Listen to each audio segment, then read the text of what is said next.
Het jy al gehoor van GoDaddy of PayPal?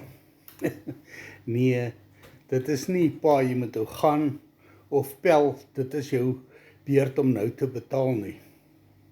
Ek is Rikus Engelbreg, 'n 59-jarige, wat sukkel om werk te kry.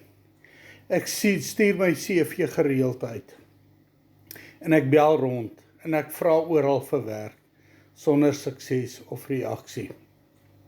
Ek is ook baie bekommerd oor my toekoms, my finansiële toekoms, dat daar nie genoeg gaan wees vir die dag van môre nie.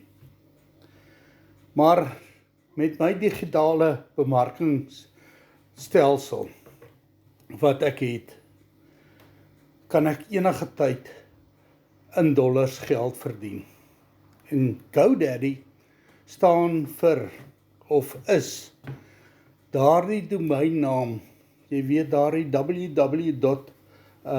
Adres wat jy kry, en dis 'n outomatiese stelsel wat vir jou 24 uur per dag e-mails uitstuur.